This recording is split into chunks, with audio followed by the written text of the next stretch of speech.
Welcome back, Boots. So today we are going over right livelihood. So let's get right into it. And the passage that we're going to be reading it's one that I've done in the past, so I'm not going to go over all of it. I'm just going to go over part of it. Right? For those who are so inclined, it can be found in the Majjhima Nikaya 96. And this is the Buddha talking to the Brahmin Asukari. Right, and talking about the fixed hierarchy of class or caste, where the Buddha just excoriates the caste system and says nobody's better than anybody else on the basis of privilege, on the basis of caste, on the basis of rank, on the basis of status, right? But here we're looking at it in terms of right livelihood, because what he's talking about here is service. The Brahmin is saying, okay, well, everybody has to serve the Brahmins. Other people have to serve the warriors. Other people have to serve the merchants, and nobody has to serve the lowest caste. And you definitely don't serve the untouchables. You clearly don't, right? Wrong. You do. And so, because our job, our whole work, is service, I figured it was important to ask, okay, well, if right livelihood for us means right service, who do we serve? It's a good question. Let's answer it. Or actually, let's ask the Buddha and have him answer it. So the Buddha says, well, Brahman, has the world authorized the Brahmins to prescribe these 4 levels of service? No, Master Gautama. Suppose, Brahman, that they were to force a cut of meat on a poor, penniless, destitute man and tell him, good man, you must eat this meat and pay for it. So too, without the consent of the other ascetics and Brahmins, the Brahmins nevertheless describe these 4 levels of service. So who do we serve? Right? What are the conditions of service? And the Buddha says, I do not say, Brahman, that all are to be served, nor do I say that none are to be served. For if, when serving someone, one becomes worse and not better because of that service, then I say he should not be served. And if, when serving someone, one becomes better and not worse because of that service, then I say he should be served. And he expands on it a little bit further down in the same passage, saying, I do not say, Brahman, that all are to be served, nor do I say that none are to be served. For if when serving someone, and these are our key criteria right here, one's faith, virtue, learning, generosity, and wisdom increase in that service, then I say he should be served. Likewise, if those decrease, you clearly don't serve them, because that would make you worse rather than better. So here we have the Buddha saying, okay, your job being service, you had better be serving somebody who's doing these things, right? Who's making you more faithful, more generous, increasing your learning, building your wisdom, encouraging generosity. So, does the military do this? Well, we're going to take a look at that, but we're also going to take a look at some of the other kinds of jobs that the Buddha clearly specified one should not do. And then we're going to kind of compare. Okay, so the first thing to note is that everything on the Eightfold Noble Path, everything that we've talked about so far, has revolved around harm and intention. Why you want to do something and what results it produces. This is key here, especially key, right? And we should also note that the Buddha's, especially in terms of right livelihood, this is the one that's probably least geared towards his monks, right? Yeah, granted, they still have to follow that too, but their right livelihood as monks is pretty much guaranteed, right? Which is why it's not really a job per se, it's more of a calling, right? Like service is our calling. We are here in the military to serve, right? That's our job. Well, it goes beyond a job, simply put. So, this one is the one that applies probably most to the laity, to the layperson, to us, really.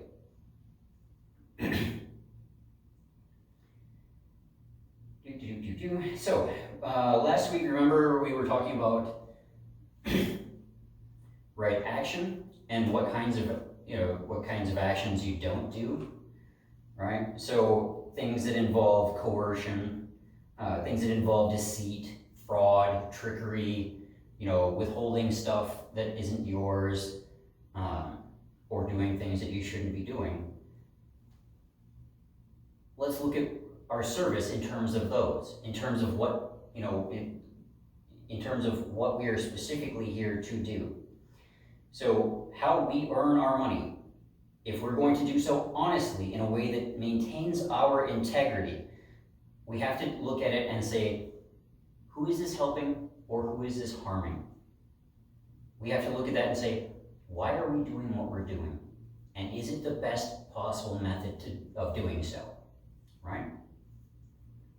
So some of the things that the Buddha specifically says you shouldn't do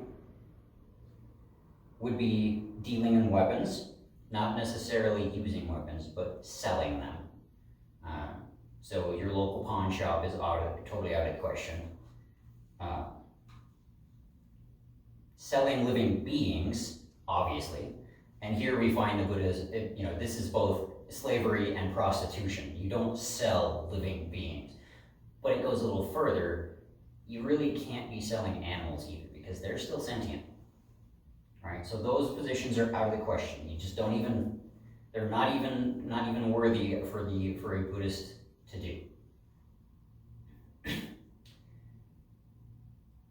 So we've got dealing in weapons, selling living beings, making poison, and selling intoxicants. Well, that's interesting, isn't it? Right? Because we have this whole part of the military that specializes in chemical weapons, in chemical warfare. Is that a valid job for a Dhamma to do? No, it's not. Sad to say, but if it is, you're probably going to want to reclass or rethink your faith. Because you can't do both. Not with any integrity, right? The question then becomes, what about medicine? Because put in the wrong hands, medicine is nothing more than poison, right? All of these weird medicines that you get, you take a look at them and you say, well, if taken in the wrong doses, there's a reason why we prescribe medicines, right? Because they are dangerous, especially in the wrong hands. So put them in the wrong hands, put them in the wrong hands to sell to people, that's definitely bad. You don't do that. Same thing with intoxicants. You don't do that either, right? But medicine, at least, selling the intoxicants is definitely off the table, right? Drug dealers need not apply, or need to change what they're doing. You need to stop selling drugs and do something better, right?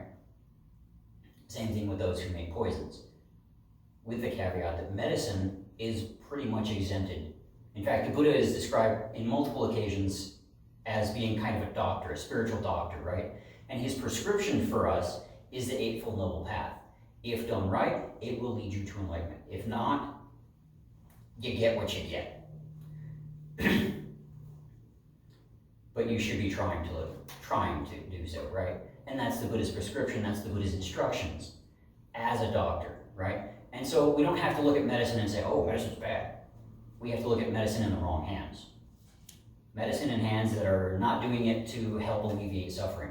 Now, medicine in the right hands, where the whole point of doing medicine is to alleviate suffering, to lessen people's pain. Sure, that's cool. That's absolutely awesome. And that's as a function of compassion, trying to lessen somebody else's suffering using the tools that you know how to use. Yes, absolutely, that's right livelihood. Unquestionably. Which is probably also why we see so many Dhamma-Buddhists and so many Buddhists across the military in medic roles, right? I personally, in the battalions that I've been a part of, the majority of the Buddhists that I've had have been in, our care teams, have been our combat medics, have been our 68 series, our 68 whiskeys especially, right? There's a reason for that. You can do a lot of good and live right livelihood as a combat medic because you're saving lives. You're trying as best you can to help alleviate suffering and to make sure that people can live, and you're trying to do as little harm as is humanly possible. Yeah, that's perfectly okay, and that's an awesome calling. So, medicine, yeah, go for it. Now, we mentioned selling intoxicants is a bad thing, right? So let's take a look at that, because we have had this debate in the US and some other places around the world, where some will argue that things like selling cannabis to cancer patients as a function of alleviating the suffering that the cancer is causing them, the pain that the cancer is causing them, trying to help that. The intent there is noble. The intent there is noble, right? I don't question that at all.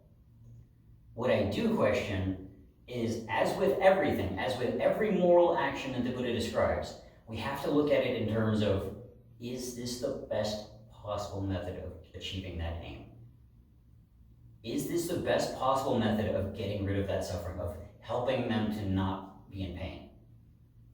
I'm not so sure. I'm not going to say that it's not, but I'm not going to say that it is. Then again, I'm not a doctor. What do I know, right? Maybe it is, maybe it isn't. I'll leave that to the professionals to figure out, because that is their job. That is their right livelihood. And that is for them to reflect on, right? We can reflect on it all we want and get political and all that jazz. We're not going to do that. But it does require them to reflect way more than the average citizen, because you have to really be absolutely sure that what you're doing is the best possible method and is not causing harm. So, we've kind of gone over pretty much all of the rest of the Buddhist stuff, all of the other jobs that the Buddha said you don't do. Now we're going to take us a look at our own job, at our own service, right? So what do? On the one hand, as we've said, we serve. That's our calling. We serve. We are serving the nation. We are serving our fellow humans. We are doing our best in that role. And that, because we are giving of ourselves to help others, that is a type of compassion. We can totally do that all day, all night, right? On the other hand, we're part of an organization that, when legally ordered to do so, kills people, hurts people. And that kind of goes against the not harm, right? The harmlessness that we have to take into account with right view and right intention. Are we doing that? Well, sometimes. We can make the case either way. So, that being said, I guess we're all going to have to find new jobs, right? Maybe not. Right? Because we still have that service. We still have the intent to do the right thing to help others. And as long as we do, noting that we are walking a knife's edge. We are walking the sharp part of a knife, and stray but a little, and our necks are toast. Right? Morally speaking. Not obviously physically. But stray but a little, and morally, we're dead. Right? Morally, we are toast. We have to be very careful, be very, very, very mindful, and really reflect deeply on our actions before we do them, while we're doing them, and after we're doing them, like we said last week, right? So we have to reflect on our service before we do it and say, is this service that I'm going to do going to help people? If so, yeah, do it. Is this service that I'm going, and then while we're doing it, is this service that I'm doing helping people? If so, keep it up. And then once that action is done, once that service is done, in whatever capacity, in whatever way, we have to ask ourselves, is this service that I did it help anyone? Was it helpful? Was it useful? Was it skillful? And if so, yeah, it was good. If not, we should have told them like we did last week, right? Like we showed you last week. So, in order to figure out whether or not what we did was helpful, whether or not what we did was useful and skillful, we have to look at those criteria that the Buddha listed in the passage that we read, right? So, is our service making us better people? That's how we figure out if it's helpful, if it's skillful. If our service is making us and those around us better people, yeah, nothing wrong with that at all, right? Even if we are in an organization that sometimes does cause a lot of harm. Facts, right? If our service, it makes us and others better, that is, if our actions, if what we are doing in our calling as servants, as members of the military, if that makes us better rather than worse, then we can keep doing it, because that is right livelihood, right? Let's also look at the more specific criteria that the Buddha listed, right? Because a lot of these in the military kind of questionable, right? So we're going to start off with the easy ones, learning and generosity, right? So in the military, do we learn things? Well, yes and no, right? We do learn things in terms of, like, we go to basic training, we learn how to do our job. You know, the enlisted side goes to AIT, and the officer side goes to BOLIC or OBIC or similar things. And we learn stuff. We learn how to do our jobs. So on that front, yeah, kind of, but are we learning anything spiritual? Are we learning anything moral? Are we learning anything ethical? Not really. So we have to weigh the value of each of those. Is what we are learning skillful? Is what we are learning useful? Sometimes. Does that make it always good? No.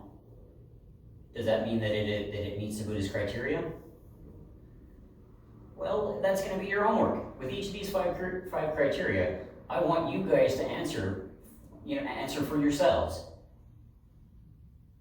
Are we, as Buddhists in the military, are we as Dhammavoods meeting these five criteria in our service?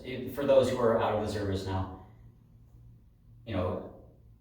did your service meet those criteria?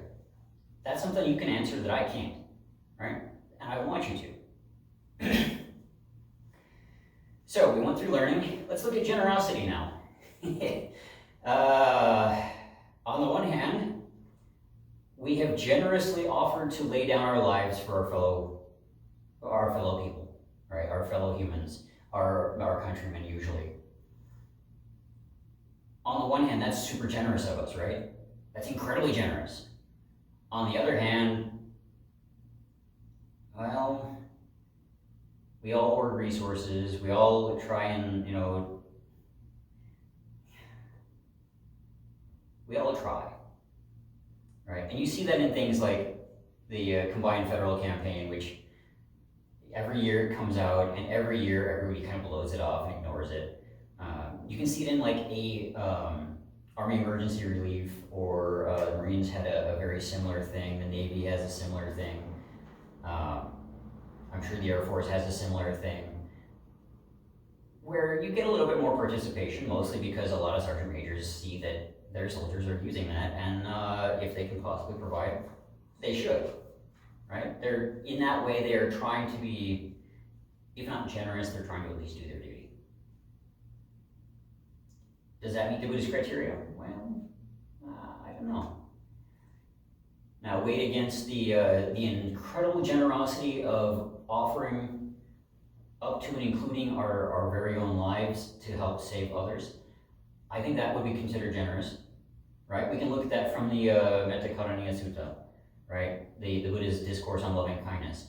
Even as a mother would save her child, her only child, so too do you have to have a mind for others, right? And that's kind of what we do, right? We have said, even if it costs me my life, I will protect others.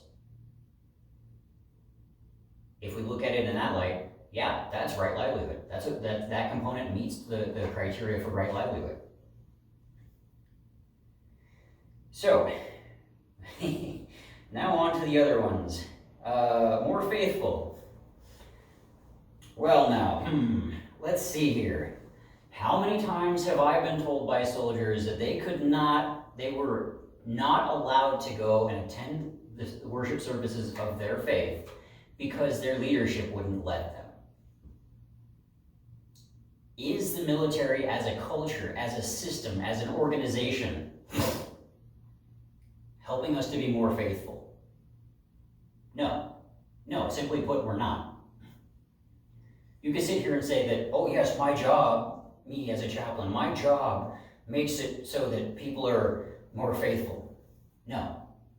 My job that leaders, and especially commanders, tend to ignore, would make soldiers more faithful if soldiers were allowed to do so. They are not, more often than not. Even when I confront said leaders with public law that says, you're gonna do this, and Army regulations that say, you're gonna do this, you're gonna let your soldiers go to worship. They don't.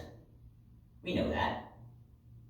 Commanders have, except in limited circumstances, like with the National Guard, they have constantly impressed me, right? With maybe not all the time, but a willingness to let their personnel attend services, to let their personnel worship because they see the value in that, right? So in that case, yeah, but especially on the active duty side, nope. Oh, you're just a meatbag. You get to do what I say. You don't get to go to service. We're not making soldiers more faithful. This criteria, we fail at as a military, right? Prove me wrong. Kind of like that meme where the guy is sitting at the table and you've got this is this, prove me wrong, right? The Army doesn't make us more faithful. Prove me wrong. Try it. Go for it, Don Boots. Prove me wrong. Show me that I'm totally off my hinges on that one. Good luck. So we've gone over generous, we've gone over learning, we've gone over faith. Does the military make us more virtuous? Oh, I'm not even gonna leave this. Nope. You guys need to answer that for me. Because I have very clear opinions on that one, and they, let's just say I have very, very clear opinions on that, and I'm not gonna try and sit there and tell you my opinions when they may or may not meet what the Buddha is looking at. So I'm gonna look at your opinions and we'll talk it out in the comments, okay? So the last one is, does the military make you wiser? Here, as much as my brain wants to say no, this is where I think the military actually does the best. Hear me out, right? I know it's hard to take that one and say what, or it's hard to take that one and not say what, not ask why I think that, right? Hear me out. So wisdom is experience that is reflected on and applied, right? Wisdom is the expression of experience. And I think we do that one quite well, to be honest. I really do. If you look at it, so we do stuff, much of it is dumb. Don't get me wrong, much of what we do is completely stupid, right? Like, we sit there and we look at stuff that we're doing and we say, how many times do we look at stuff we're doing and we say, that there's a much better way. We totally could be doing it. We don't have to do it this way. We don't have to be stupid, right? You hear that all the time. Oh, battalion's being stupid. Oh, brigade's being stupid. Oh, this unit's being stupid. They're doing things this way when they could be doing it this way. You hear that all the time, right? So we take those dumb things that we're doing. We do them, right? That's, experience. We reflect on them through things like the after action review process, the AAR, the dreaded AAR that everybody hates. And yet it's so key to building wisdom, right? So we do things, we reflect on them, and then we apply that reflection to future iterations or to future actions. That is the expression of wisdom. The army, the military is making us wiser. And I honestly don't believe I'm saying that. But here we are. Wow. So, given all of that, how do we practice right livelihood in the military? Right? Obviously, it's to make those around us more faithful, more virtuous, wiser, more generous, help them with their learning, nurture their growth and development. But I'm going to put out a way that I think is probably a good way that I'd like your comments on, right? If you're so inclined. So one way that I see us doing right livelihood in the military, where sometimes we get it right and sometimes we get it very wrong. One way that we do that as Dama Boots is to become the kind of leader that is worth serving, because we are helping people become more faithful, more virtuous, more generous, more wise, more learned. We can be that leader. We can be that leader that inspires others to do better, that inspires others to make their intention right, to build the right intention rather than the wrong intention. We can be that leader that says, we're not going to do it the old way. We're not going to do it the dumb way. We're going to do it the better way. We're going to do it the way that's more virtuous, more faithful. We're going to do it the way that is more skillful. We can be that leader. We can inspire others. And in that way, that's how I think we actually practice right livelihood as Dama Boots in the military. I think that's how we do it. Maybe I'm wrong. Show me another way. I would be more than happy to hear them, right?